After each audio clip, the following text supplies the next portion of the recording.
السلام علیکم ورحمۃ اللہ تعالیٰ وبرکاتہ۔ نحمده ونصلي على رسوله الكريم، أما بعد، أعوذ بالله من الشيطان الرجيم، بسم الله الرحمن الرحيم۔ وقد قال الله تعالى في القرآن المجيد والفرقان الحميد: يا أيها الذين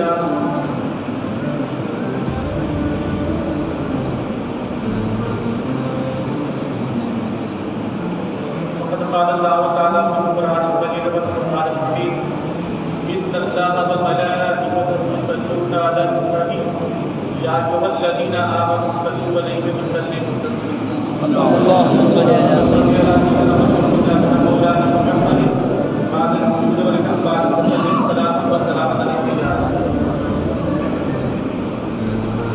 صدق الله مولانا العظيم وبلغنا رسوله النبي الأمين الكريم ونحن ولا ذلك من الشاهدين والشاهدين والحمد لله رب العالمين۔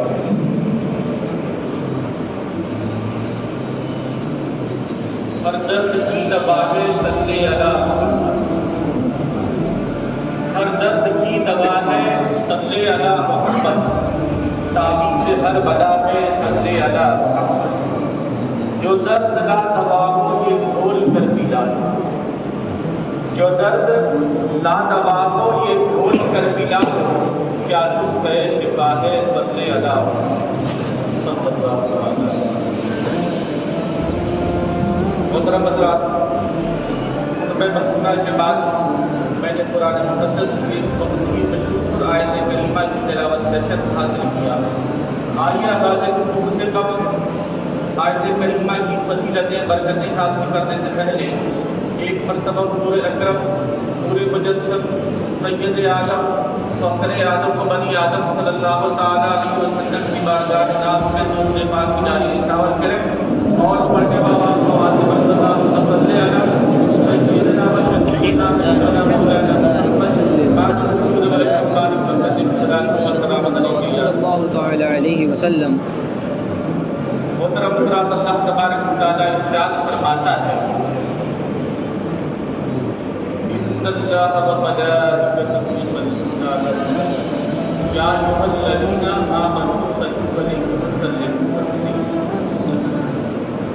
بے شک اللہ اور اس کے فرشتے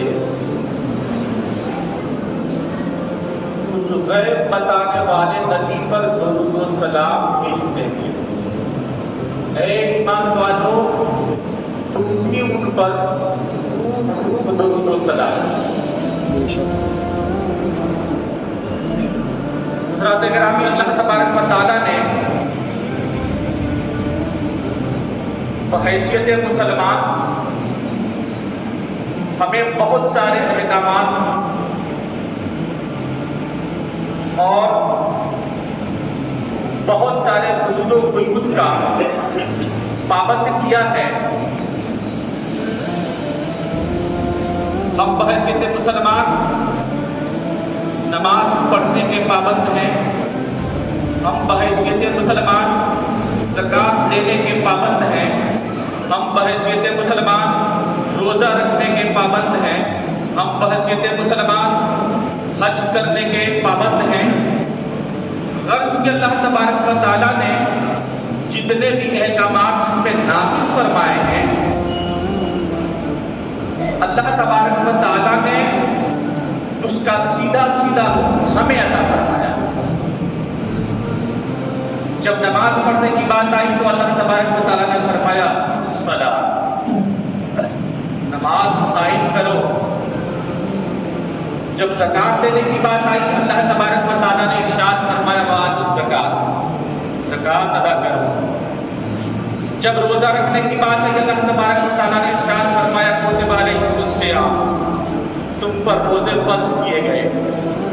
جب حج کا موقع آیا اللہ تبارک و تعالیٰ نے ارشاد فرمایا وحج البیت، اے مسلمانوں اللہ کے گھر کا حج کرو۔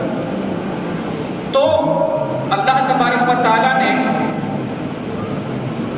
ان میں سے کسی بھی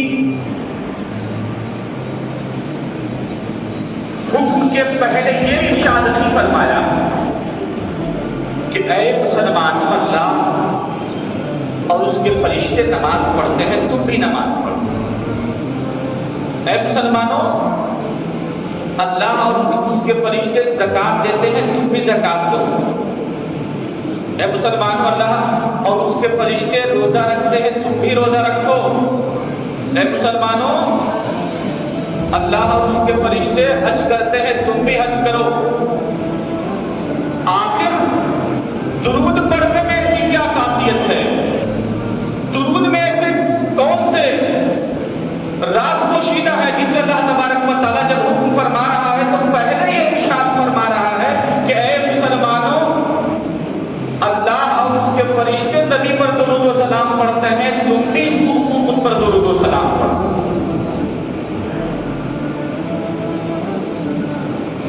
ہم نے علماء کرام سے سماعت کیا ہے، محدثین نے بھی ارشاد فرمایا ہے کہ جو حقیقت محمدیہ صلی اللہ علیہ وسلم ہے اس کو اللہ کے سوا کوئی نہیں جانتا۔ خود نبی اکرم صلی اللہ علیہ وسلم ارشاد فرماتے ہیں کہ جیسا مجھ کو میرے رب نے جانا کسی اور نے نہیں جانا۔ تو جب اللہ تبارک و تعالیٰ کے حکم کی تعمیل کی باری آئی، عبادت کی باری آئی، عبادت ہم کس کی کرتے ہیں؟ اللہ تبارک و تعالیٰ کی۔ اللہ تبارک و تعالیٰ کی ہم عبادت کرتے ہیں، اور طریقہ کون سا ہوتا ہے؟ مصطفیٰ جان رحمت صلی اللہ تعالیٰ علیہ وسلم۔ مصطفیٰ نے فرمایا کہ اللہ وحدہ لا شریک ہے، ہم نے مانا۔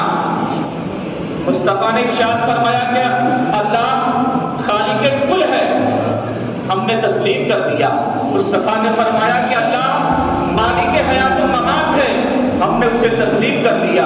غرض کہ اللہ تبارک و تعالیٰ کی ذات کے تعلق سے ہمیں جو بھی معرفتیں حاصل ہیں وہ نبی اکرم صلی اللہ علیہ وسلم کی عطا فرمودہ ہیں، اور نبی اکرم صلی اللہ علیہ وسلم کی ذات وہ ہے جس سے اللہ تبارک و تعالیٰ کے سوا کسی نے کہا ہم کو جانا ہی نہیں، اور اللہ تبارک و تعالیٰ نے ہمیں نبی اکرم صلی اللہ علیہ وسلم کی پوری معرفت عطا بھی نہیں فرمائی ہے۔ تو پتہ چلا کہ ہمارے پاس نبی اکرم صلی اللہ علیہ وسلم کی جو بھی معلومات ہے، نبی اکرم صلی اللہ علیہ وسلم کی حقیقت کے بارے میں جو بھی کچھ ہم جانتے ہیں وہ بہت تھوڑا ہے، اور آدھے ادھورے کسی کے بارے میں جان کر کے بات کرنا اس کے شایان شان نہیں ہوتا۔ جب ہی اللہ تبارک و تعالیٰ نے یہ حکم فرما دیا کہ اے مسلمانوں، اللہ اور اس کے فرشتے نبی اکرم صلی اللہ علیہ وسلم پر درود و سلام پڑھتے ہیں، تم بھی ان پہ خوب درود و سلام پڑھو۔ پتہ یہ چلا کہ نبی پر درود و سلام پڑھنے کا جو حق ہے، جب ہم حضور اکرم صلی اللہ علیہ وسلم کو جانتے ہی نہیں ہیں تو ان پہ درود پڑھنے کا حق کیسے ادا کر سکتے ہیں؟ ہم کیا کرتے ہیں جب درود و سلام کا نذرانہ ہم پیش کرتے ہیں تو کیا ہوتا ہے؟ ہم کہتے ہیں اللہم صلی علی محمد۔ اللہ نے ہم کو حکم عطا فرمایا ہے، ہمیں حکم فرمایا ہے کہ تم نبی پر درود و سلام کیجو، اور ہم کہہ رہے ہیں اللہم صلی علی محمد، اے اللہ تو نبی اکرم صلی اللہ علیہ وسلم پر خوب درود و سلام پڑھو۔ نبی اکرم کی بارگاہ میں نبی اکرم صلی اللہ علیہ وسلم پر خوب درود و سلام بھیج۔ پتہ چلا کہ ہماری شان ہی نہیں ہے، ہماری حقیقت ہی اس لائق نہیں ہے، ہم اس لائق ہی نہیں ہیں جو نبی اکرم صلی اللہ علیہ وسلم کی بارگاہ میں درود و سلام پیش کرنے کا جو حق ہے اسے ہم ادا کر سکیں۔ لہذا ہم اللہ کی بارگاہ میں عرض کرتے ہیں کہ اے مولا، ہم اس لائق نہیں ہیں، ہماری ذات اس لائق نہیں ہے، ہماری زبان اس لائق نہیں ہے مولا کہ ہم تیرے حبیب کی اعلیٰ شان میں درود و سلام کا نذرانہ پیش کر سکیں۔ اے مولا، تو ہی اس لائق ہے، تو ہی نبی اکرم صلی اللہ علیہ وسلم کی حقیقت سے واقف ہے، لہذا اے میرے مالک تو ہی ہماری طرف سے نبی اکرم صلی اللہ علیہ وسلم پر درود و سلام بھیجو۔ یہی وجہ ہے کہ اللہ تبارک و تعالیٰ نے